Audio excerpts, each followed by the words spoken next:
केलेलं आहे, काय सांगाल यावर? खरं तर आपण पाहिलं गेले 3 दिवस हा मुसळधार पाऊस कोसळत आहे सगळीकडे, परंतु अक्षरशः स्मार्ट सिटीचे म्हणजे जे खरं रूप आहे ते आज सर्व नागरिकांना पाहायला मिळते. स्मार्ट सिटीच्या नावाखाली जो भ्रष्ट कारभार या सर्वांनी केलेला आहे तो आज आपल्याला पाहावयास मिळतोय. सुमारे 90 कोटी रुपये खर्च करून या ब्रिजची उभारणी केली होती, परंतु आपण जर या ठिकाणी पाहिलं तर त्याची काय अवस्था झालेली आहे. 5 वर्षाची हमी या ब्रिज साठी घेतली गेलेली होती, परंतु आपण जर पाहिलं तर आज या ठिकाणी काय वस्तुस्थिती आहे ते आपल्याला पाहायला मिळते. म्हणजे ही तुमची स्मार्ट सिटी आहे का? स्मार्ट सिटीच्या नावाखाली आजपर्यंत जो भ्रष्टाचार केला, जो पैसा गोळा केला, तो यासाठी केला होता का? उद्या या इथनं म्हणजे सर्वांचं श्रद्धास्थान असलेले तुकाराम महाराजांच्या पालखीचं आकुर्डी या ठिकाणी सायंकाळी मुक्काम असतो आणि या ब्रिजवरनं आणि आजूबाजूच्या या इथनं सुमारे किमान 4 ते 5 लाखाच्या पुढे पब्लिक या ठिकाणी जाणार. ही तुमची स्मार्ट सिटी पाहणार आहे का? याच्यासाठी तुम्ही 8 तास केला होता का? म्हणजे तुम्हाला फक्त पैसे खायचे हेच नाही. आपण पूर्ण पिंपरी-चिंचवड शहरात जरी पाहिलं, दापुडी भागात काल जर पाहिलं, आजूबाजूच्या सर्व परिसरात पाहिलं, आज इथनं थोड्या हाकेच्या अंतरावरती गेलं तर बजाज कंपनीच्या समोर देखील आज गुडघाभर पाणी त्याच्यावर त्या ठिकाणी साचलेलं आहे. म्हणजे ही तुमची स्मार्ट सिटी आहे का? आज तुम्ही वारकऱ्यांना हे दाखवणार आहे का सर्वांना? म्हणजे या तुमच्या स्मार्ट सिटीचा प्रचार करणार आहे सगळीकडे. अजून कशा तुम्हाला पैसे खायचे कमी आहेत. आज जर समजा हा ब्रिज अजून जास्त प्रमाणात जर कोसळला गेला तर उद्या वारकरी या ब्रिजवरनं जाताना त्यांचं भवितव्य काय?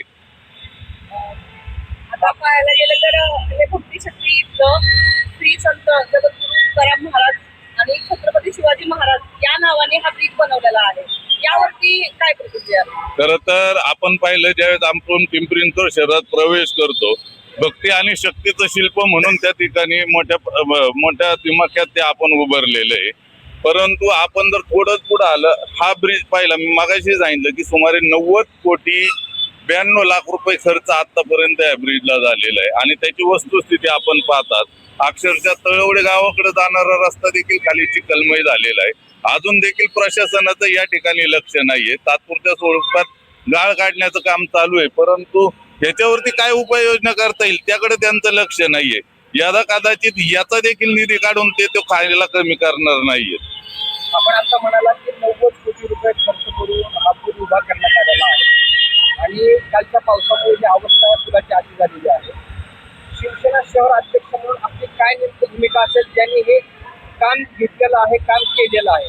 आता आम्ही इथनं पुढे लगेचच निगडी पोलीस स्टेशनला या संदर्भात पत्रव्यवहार करणार आहोत आणि जोपर्यंत प्रशासन याची दखल घेत नाही आणि जोपर्यंत हे जे ठेकेदाराला जे काम दिलं होतं त्या ठेकेदारावरती व त्या कंपनीवरती जोपर्यंत गुन्हा दाखल होत नाही तोपर्यंत आम्ही शांत बसणार नाही. वेळोप्रसंगी जसं मागच्या वेळेस पण देखील महापालिकेच्या विरोधात आम्ही जागर मोर्चा काढला होता, त्याचप्रमाणे आम्ही या ठिकाणी जर आमची दखल घेतली नाही तर 100% शिवसेना या विरोधात सुद्धा रस्त्यावरती उतरल्याशिवाय राहणार नाही. आपण जर पाहिलं स्मार्ट सिटीचा आव आणून यांनी किती भ्रष्टाचार केलेला आहे. आपण जर पाहिलं तर 3 दिवस या शहरात पाऊस, म्हणजे सर्वत्र महाराष्ट्रात देखील पाऊस पडतोय, पण या शहराची परिस्थिती जर आपण 3 दिवसाखातीर पाहिली तर आपल्याला जाणवल की जो BRT रोड बनवलेला आहे, तातवडे औंध BRT रोड देखील बनवलेला आहे. गुडघा भर पाणी साचल एवढं त्या ठिकाणी पाणी हे झालेलं आहे. लोकांच्या खरं तर जीवाचा प्रश्न निर्माण झालेला आहे. आपण दापुडी भागात जर पाहिलं तर लोकांच्या घरामध्ये पाणी शिरलेलं आहे. म्हणजे आज अशी कुठलीच या पिंपरी-चिंचवड शहरामधली वाडी वस्ती नाहीये तिथं पावसाचं थैमान झालेलं नाही. याला जबाबदार फक्त आणि फक्त चालू प्रशासन आणि भ्रष्ट नेते आहेत सगळे.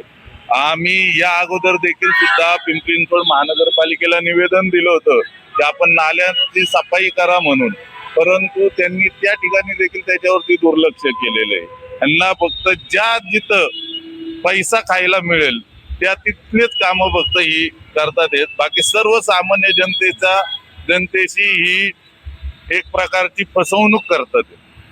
काय मागणी असणार आहे आपली प्रशासनाकडे? आम्ही तर आता क्लिअर सांगितलं की जोपर्यंत याची दखल प्रशासन घेत नाहीये, जोपर्यंत या ठेकेदारावरती गुन्हा दाखल करणार नाही आहेत, आम्ही आज निगडी पोलीस स्टेशनला निवेदन देणार आहोत. निवेदन दिल्यानंतर जर त्या ठिकाणी त्यांच्यावरती कारवाई नाही झाली तर 100% शिवसेना त्यांच्या स्टाईलमध्ये रस्त्यावरती उतरल्याशिवाय राहणार नाही.